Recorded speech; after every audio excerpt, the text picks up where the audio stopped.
Reset a couple people so that they could have a second opportunity. So if you took it and needed to improve your score, then you have the option to now. So I changed that, just to let you know. Okay? So that was unintentional. I just didn't go down and select that when I was setting that quiz up. Cool? Forgot to. This week's lab is on electrochemistry. Voltaic cells, yeah, that's electrochemistry. So we're going to build batteries. That's a voltaic cell. And we're going to actually use batteries to do analytical chemistry. Yeah, we'll learn a new equation. All right, we have learned for acid and bases. What's the cool equation that we learned for weak acids and bases? The Henderson-Hasselbalch equation. And so there's another cool equation for electrochemistry that we're going to learn. Cool? You guys ready? All right, so they're all based out of equilibrium, right? And so we're learning equilibrium. All right. We're getting ready to move from the general acid bases to a specific case buffers, which we've done a lab on. And so I have a chapter that has buffers. And then also, you guys remember KSP, solubility product? And there's also another K of formations. We've made some complexes, and so there's some equilibrium expressions that describe making complexes. And so we'll at least look at those from a qualitative standpoint. All right? So, question-wise, the conjugate base of the strong acid, does it have an effect on the pH? What about the conjugate base, or the conjugate acid of a weak, or I'll say that right here in a second. The conjugate acid of a strong base, does it have any effect on the pH? No. So, anyway, so strong and weak, the weaker the acid, right? The stronger the base, conjugate base. Cool, you guys with me? The weaker the acid, the stronger the relationship in terms of the stronger the acid, the weaker the base. All right? Stronger the base, the weaker the acid. All right, competition for protons. When we're talking about competition for protons, we've got acid 1, base 2, acid 2, those are conjugates, right? That's what we're talking about in these relationships, okay? Now, in last week's laboratory, we did a weak acid, right, and a weak base to make a buffer solution. And so there's two reactions that I asked you to write. And acetic acid, I'm going to use the abbreviation. I want you to write it out, okay, the formula for it. But I'm going to write HA, right? You guys with me? And so when I have acetic acid, HA, and I add sodium hydroxide to that, what's the products of this?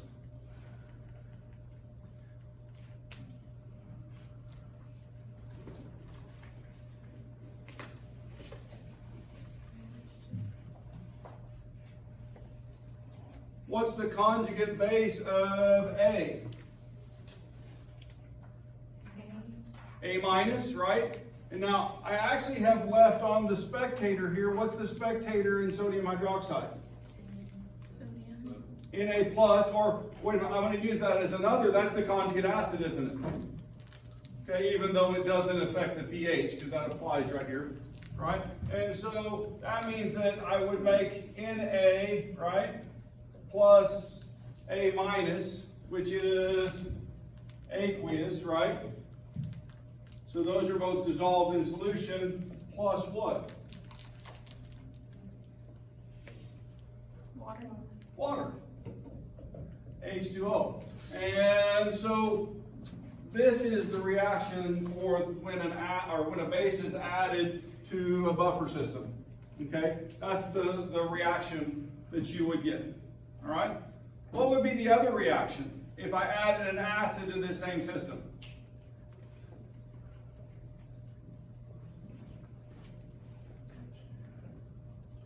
Did we put in sodium acetate into our buffer system? Did we go back to the balance and weigh out 0.18 grams and then 1.8 grams, or no, 1.4 grams?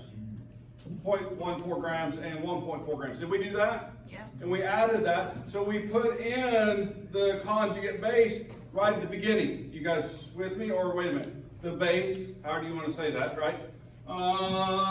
So sodium acetate, and then if I add a strong acid to that, HCl, then what's my product? NaCl.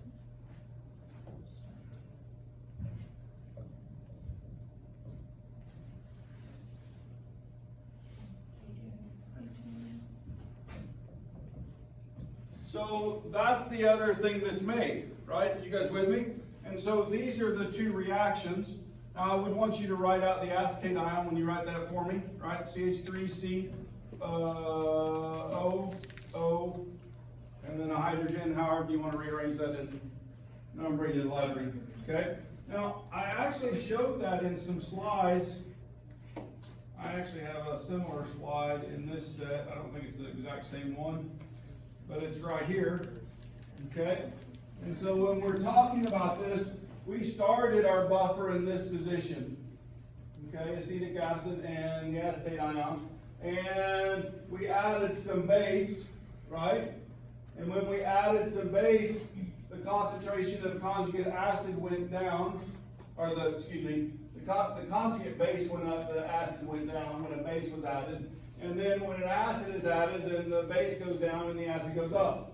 And so that's what we're seeing in these two reactions. You guys catch that? Yeah.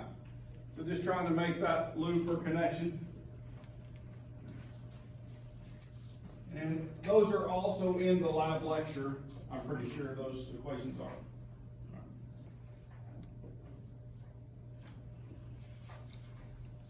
All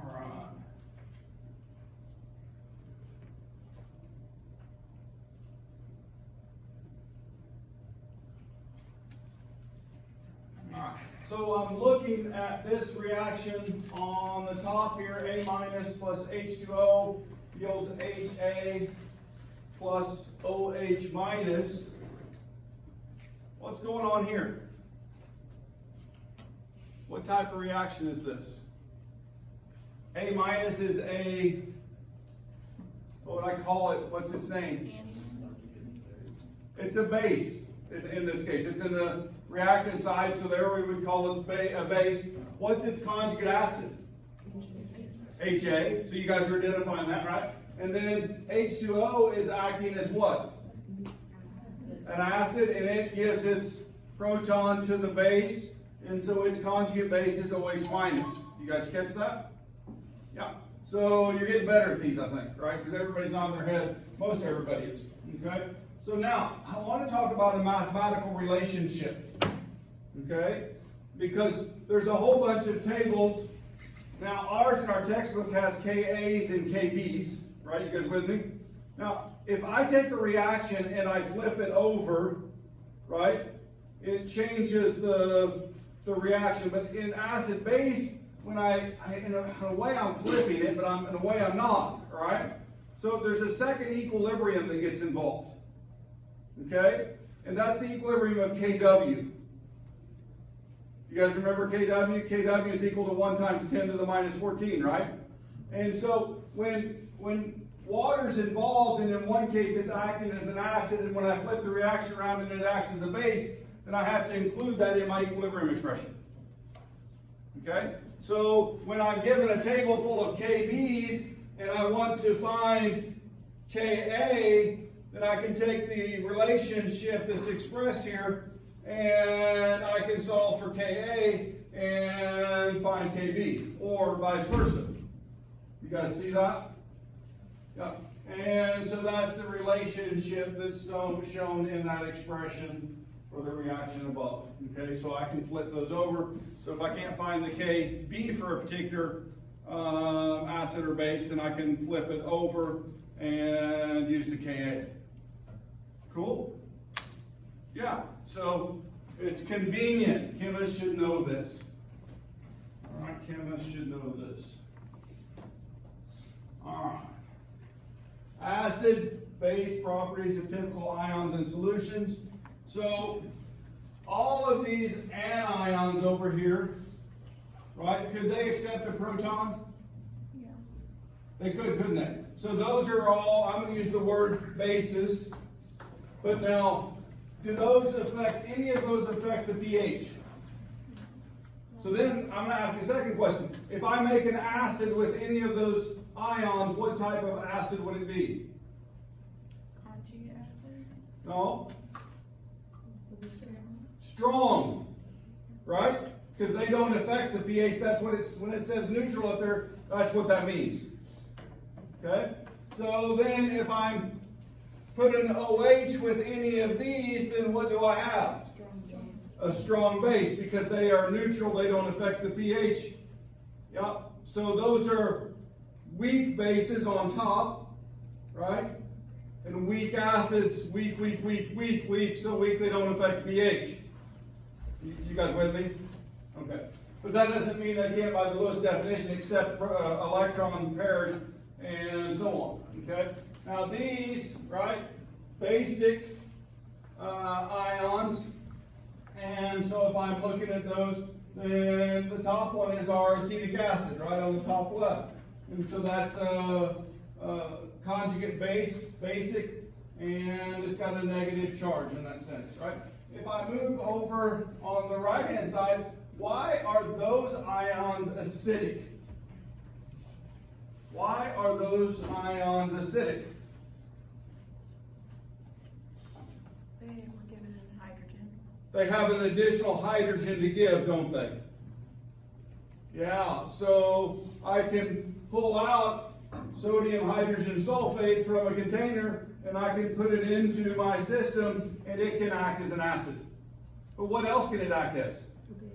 It can act as a base too, because it has a position to accept a hydrogen ion. What's going to make the difference between whether it donates or it accepts? The other reactant. The other reactant, I'm looking for something else that's, what have we been studying? What is the measure of the hydrogen ion concentration called? pH. The pH. The pH drives that, right?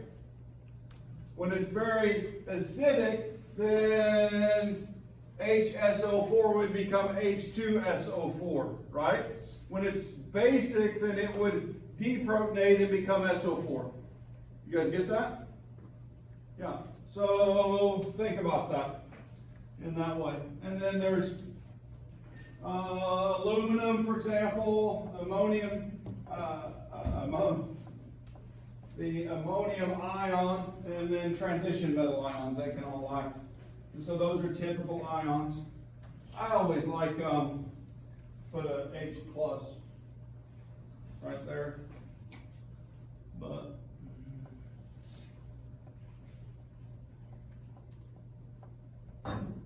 all right. Acids and bases in chemistry. Acids and bases in chemistry are of like real world things. When I have acid reflux, what do I take? Milk and magnesia. Milk of magnesia, Alka-Seltzer, Tums. Now, so we got those up here. Here's milk of magnesia on the top, right? What's the working molecule in milk of magnesia? Can you identify it for me? Or the working ion? Magnesium. It's not the magnesium. It's the OH, isn't it? Because when I have acid reflux, I'm trying to lower the content of acid in my stomach so it doesn't burn my esophagus as much, right? And so if I can neutralize that acid, and so I'm neutralizing the acid, right, with the OH to make water. Okay, so it's the base that's neutralizing that. What about in calcium carbonate? What about in calcium carbonate?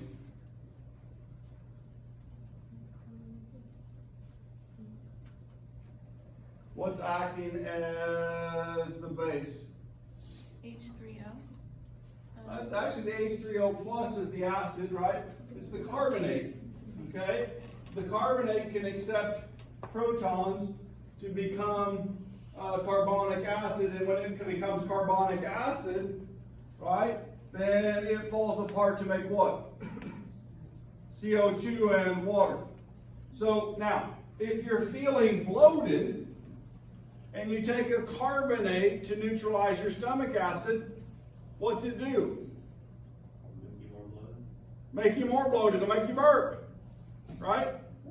Yeah, because you'll get a gas buildup in your stomach from the neutralization. Okay, so just throwing that out there if you happen to notice that. Or if you do sodium bicarbonate, it's still the carbonate ion, or the bicarbonate in that case. And so it still forms carbonic acid, H2O and CO2. Right? And so that's Tums and Digel. I should have said that, the calcium carbonate. So when you take those, you fizz, right? And then what's the advertisement for Alka-Seltzer? Plop, plop, fizz, fizz, oh, what a relief it is? No, seriously, that's what it is. You guys know that, right?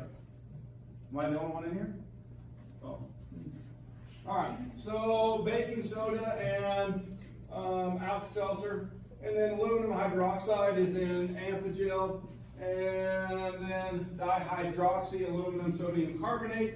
So this has a double action, doesn't it? Because it has both the carbonate and the hydroxide, and so it would per molecule neutralize more. Right, yeah. So taking Tums is kind of like making a baking soda vinegar volcano in your stomach? Exactly what it is. Nice. Yeah. It's kind of some basic chemistry, isn't it? Yeah, basic. Yeah. That was a dad chemist joke.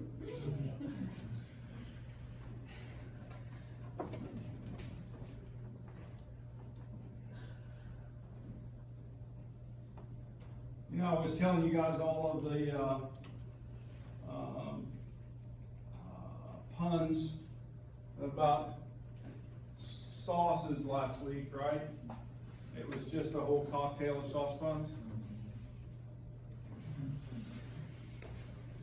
Yeah, we came up with that one the next day. I think you people might have glad I heard that one. We'll catch up eventually.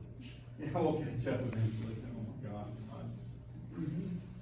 All right, acids and bases in the kitchen. Are acids and bases important in the kitchen? Yes. Oh my gosh, they provide so much flavor, right? They also can change the nature of things. Can I cook with acidic things instead of heat? Yeah, I can actually, right? I can take pickles and, well, refrigerator pickles, right? Put vinegar in with my cucumbers and some dill and spices and never even can them. Is that true? What does canning do actually? Just seals It sterilizes the system, right? And then seals it to keep any further bacteria from getting in there. So in reality, when you make pickles and those types of things, you do undergo a sterilization step to seal it, but in reality, you're cooking in acid. You guys know that? Yeah. So, kind of fun stuff. All right?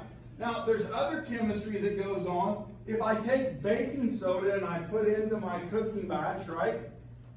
Right? Now, oftentimes we'll actually put baking powder in, which combines baking soda and hydrogen phosphate, right, which is dihydrogen phosphate, which is acidic. So it puts both the acid and the base together. But when I neutralize baking soda, what do I make? Carbonic acid that then turns into CO2 and water. And so what does the CO2 do when you're baking? Causes it to rise, doesn't it? So it is a leavening agent, right? What's some other ones that we use that work differently? Yeast, right? That's a really popular one for making bread. Now, why do we use yeast over baking soda for bread? That's actually not it. It's that it would, yeah, I guess it is, because if you added enough baking soda to get your bread to rise that much, it would taste awful. Right? So yes, I guess that is the real reason, isn't it? So, mustard parts taste better than the baking soda? Do what? Among the starts taste better than the baking soda? Yeah, oh yeah, yeah, because it's a salt, right, and so it has a salt texture, and it's a base, so if you put excess in there, then you would have that taste, which is bitter, and nobody likes bitter bread. Fermentation in Amish bread. What's that? In Amish bread, you have to allow it to like ferment for a week. Yeah. So, To when, rise. to make it, and oftentimes they call that a sourdough. Now, sourdough, people actually maintain, starch, is that what you call them? Starters. Starters of sourdough, right? And they actually keep those, and there's some that have been in families, like passed along, right, to make sourdough bread. There's one in San Francisco that's been around since like the 1920s. Wow, that's just amazing, okay? So just throwing it out there.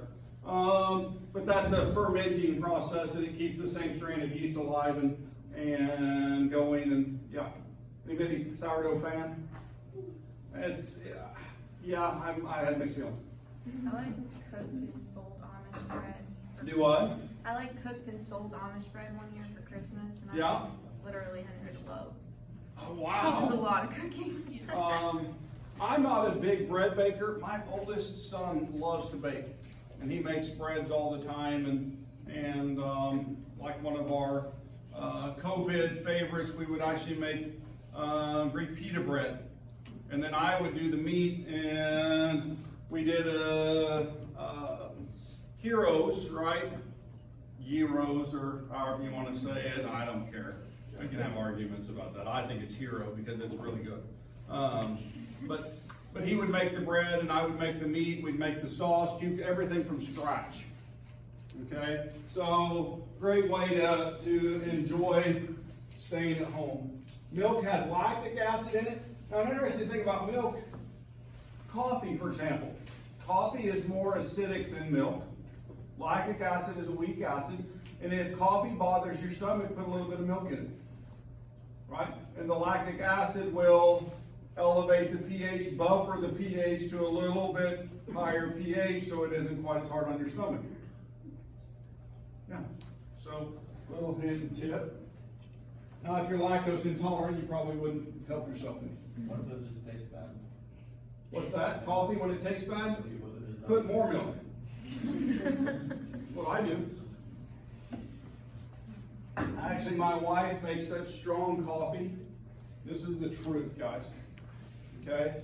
That I do 1/3 milk, 2/3 coffee. No. So just fair warning if you ever drink coffee at our house. All right. Baking powder, right? Dihydrogen phosphate, right? As I was saying a minute ago, and then the bicarbonate ion. And so then when I start baking, the proton from the hydrogen phosphate is donated to the bicarbonate to make H2CO3. And when it does, then that falls apart into CO2. That makes the bubbles in your biscuits rise. Yeah. Cool chemistry? Acid-base chemistry? Yeah. All right. Now, cooking is, right, salt, heat, fat, and acidity. Okay? Those are the 4 things that you can utilize to make something taste good. Something to think about, isn't it? All right? Why fat? They're esters. Everybody loves esters. Okay? Yeah. Household cleaners. So that's an interesting molecule, isn't it? Right? What do you see on the left-hand side? Carbon chain. Long carbon chain. What do we call long carbon chains?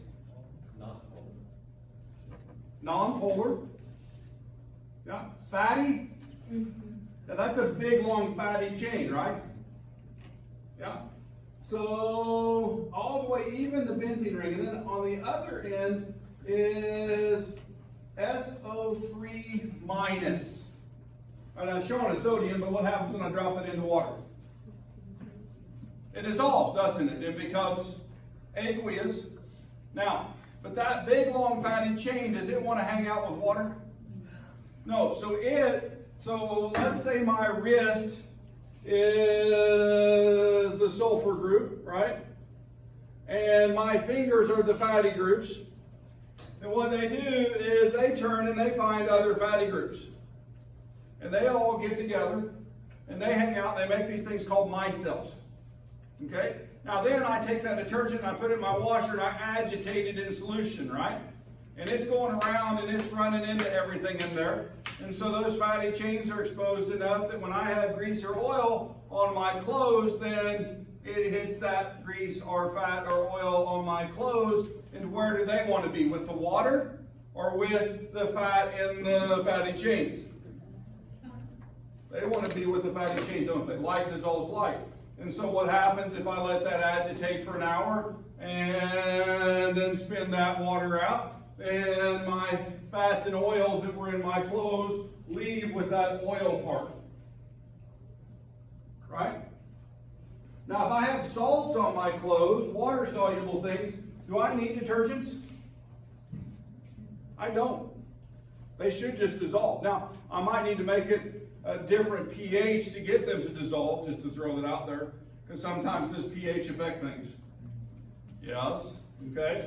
So that's just something to think about. All right? So this top one is an ionic detergent, and if I look down here, then I have a non-ionic detergent, which has our fatty chain, and it has some carboxylates, or actually esters in this case, and some oxygens, and an alcohol group. And so this does the same thing, but to make it soluble in water, it has to have polar pieces, okay? Unlike the top one, which has a polar end. All right, you guys with me? Yeah.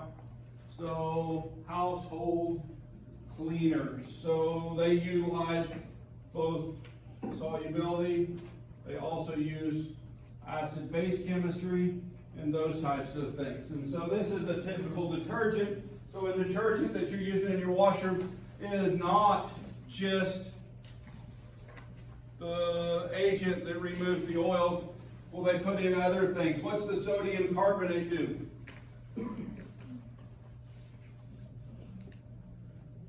Well, wait a minute. Carbonate. We looked at bicarbonate in baking, right? So if I have carbonate, it's looking for H pluses, isn't it? So that's going to bring the pH to a higher pH, right? It's going to take acidity out of the water and make it more basic. Okay? Now when I make it more basic, then I make sure I'm stripping the hydrogens and the ions off of the things, okay, that are acidic. Right? Then sodium tripolyphosphate.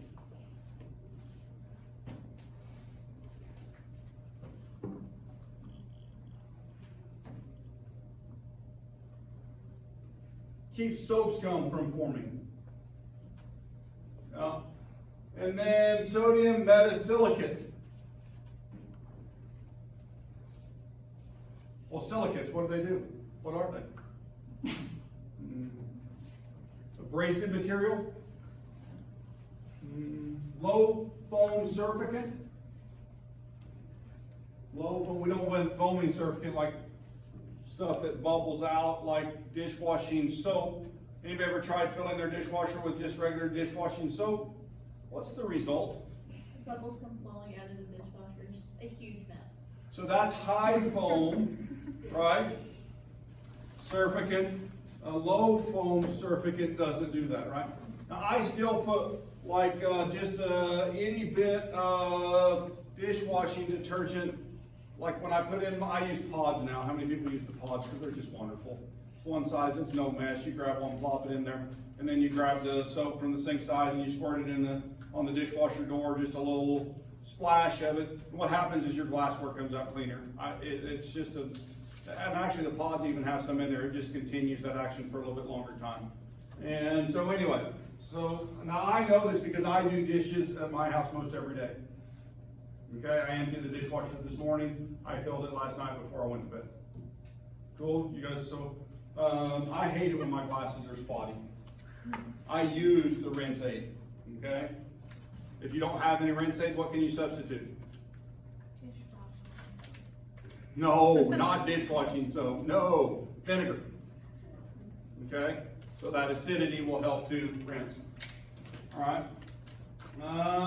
Oh, wait a minute, what's chlorine for? Kill bacteria.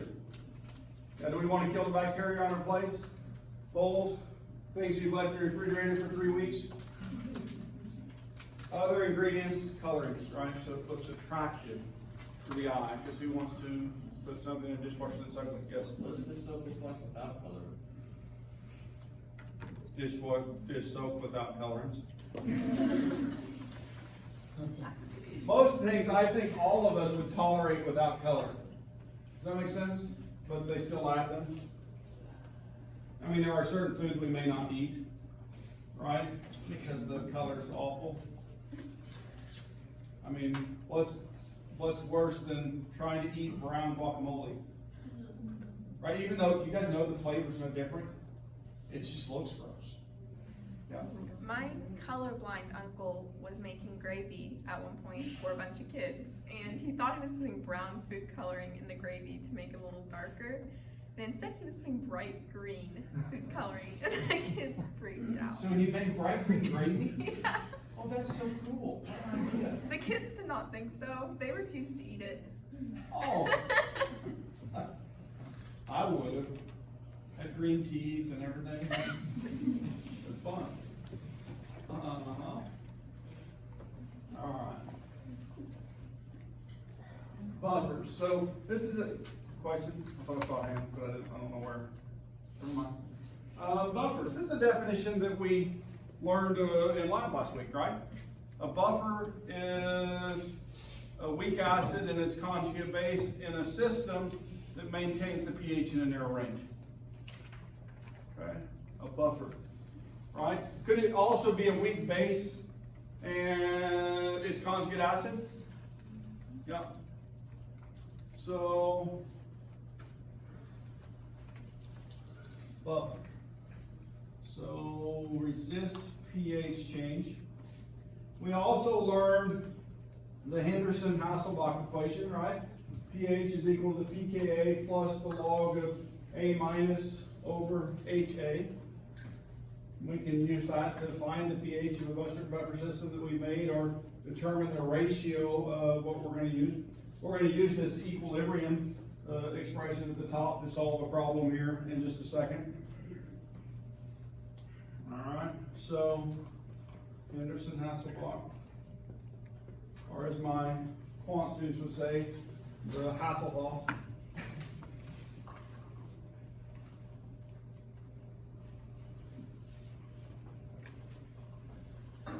All right, I have, since you guys are so good at writing equilibrium expressions, I have pre-written the equilibrium expression for you.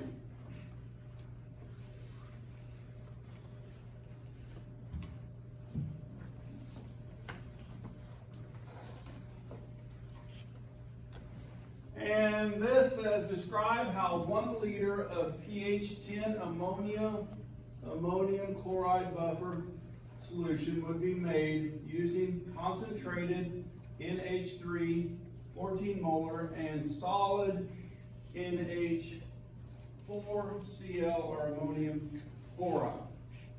And there's the expression that we're looking at. Could we use the Henderson-Hasselbalch equation here? Yeah, we can, if you want to.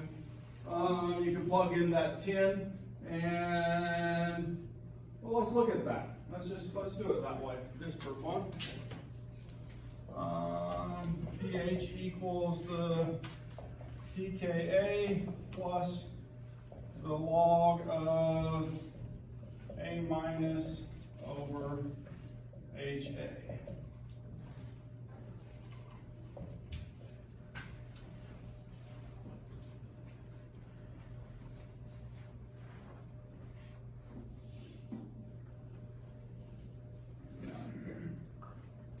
So,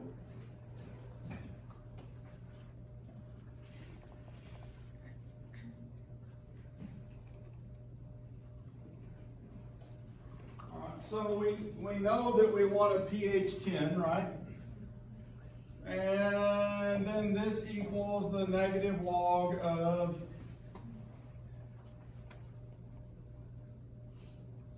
uh, 5.6, couldn't find it up there, times 10 to the minus 10, plus the log of, well, we're trying to figure out how much A minus we need because we know the concentration of this, don't we?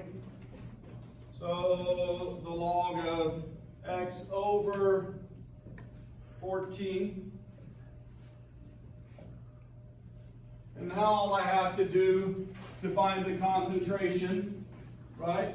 The concentration of the ammonium chloride is solve for X.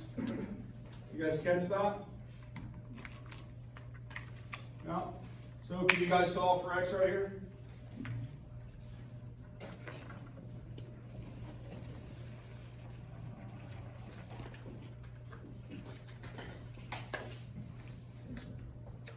Now, the biggest thing here is appropriately doing the algebra. And we did the same algebra in lab, didn't we? And that's to distribute this appropriately to solve this. And remember, when I have division, that I can rearrange this as plus the log of X, right? And then this is division, 1 over 14 minus the log of 14. So that negative sign takes care of that being on the bottom.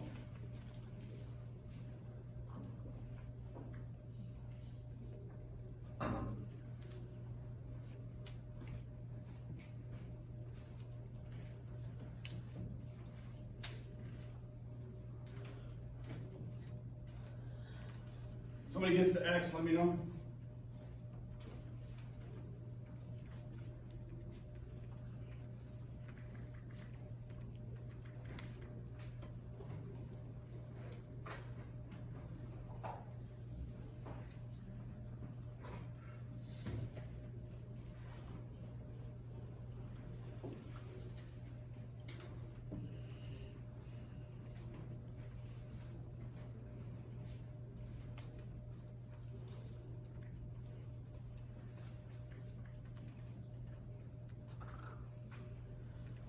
Slide actually takes a different approach. What it does is solves for the H3O plus concentration from the pH of 10, and then plugs that in and solves the equilibrium expression as Ka right there. Okay?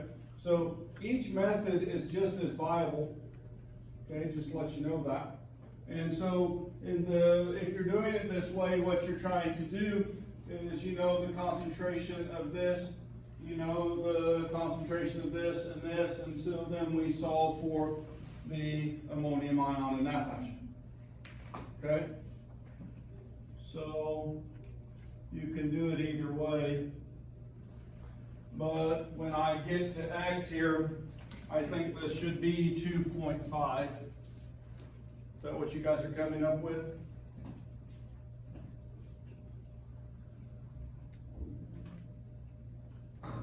Yeah.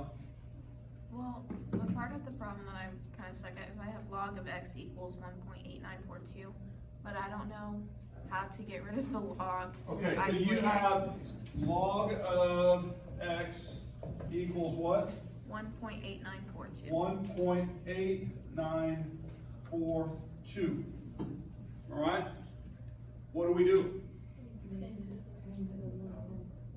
So I'm going to say that I think this should be, well, we'll try that. 10 to the power of log X is X.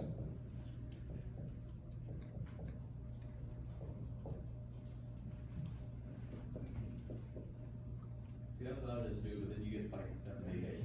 Yeah. What do you get? 78. 78. 78. That's what I'm saying, that this looks way too big. Yeah. So what did I do wrong?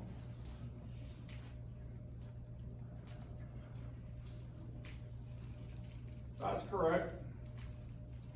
5.6 times 10 to the minus 10. So what did you get for the log of 5.6 times 10 to the negative 10? 9.251. Equals 9.252. And plus, what's the log of 14? 1.146. So positive. So then, that's with the negative sign included? So then it would be negative what?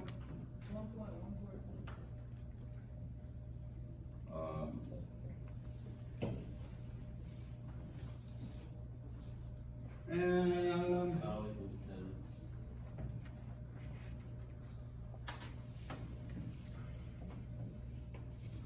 so then we would take 10 minus 9.252 plus 1.146.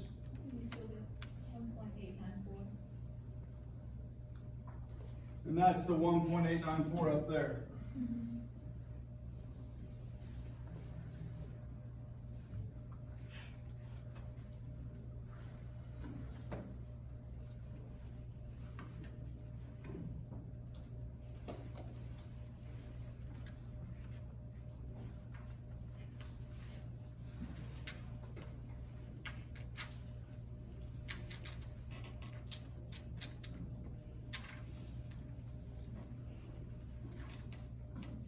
That fraction is right on the board, the projector. This is, That's right, well, on the board, like the 1 times 10 to the negative 10 over 5.6 times 10 to the negative 10, that does equal 0.18, not 1.8. repeat that again.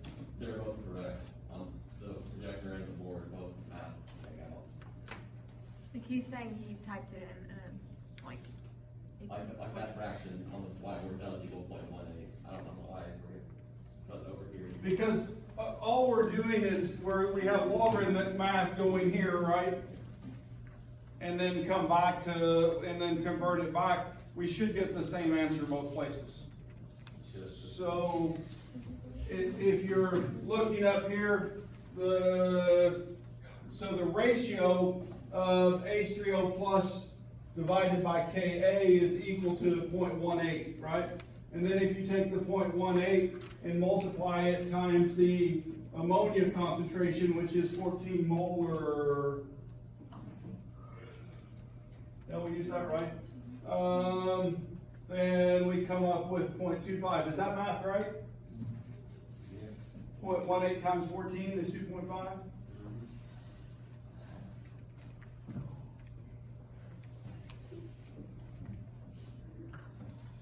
I'll have to figure this in my office and figure this out, guys. I apologize, I don't know. Somewhere there's a disconnect. I believe that this is the correct answer.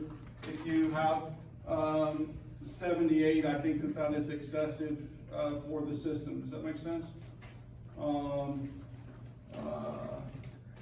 Anyway, what we're talking about there is the concentration of the ammonium ion.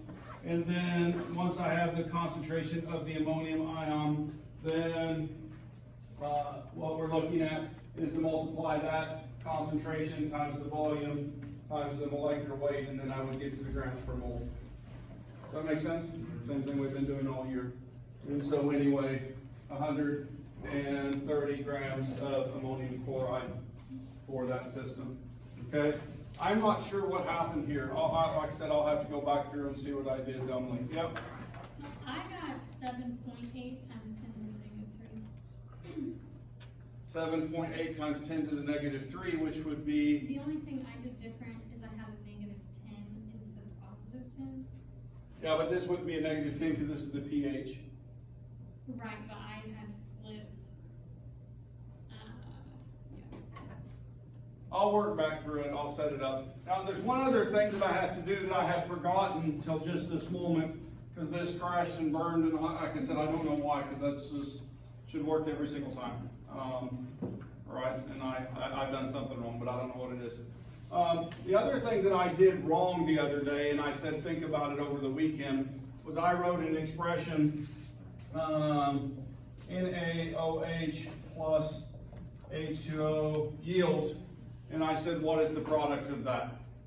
And so this would exchange protons, and it would be NaOH plus H2O, and so there is no reaction there. And I don't know if anybody got that or not, but that was my mistake. I needed to use, instead of hydroxide, a weak base like ammonia to illustrate the point that I was doing. I just wrote the wrong thing on the board. Anybody catch that besides me? I know that this young man did because he commented it in my office. So I have a question, if there's no reaction, then why does it produce energy? Because there's a crystal that dissolves, and so there's what's called lattice energy. And so in that solvation process, the lattice energy of the crystal is released in its exothermic. Is that like a continuous process?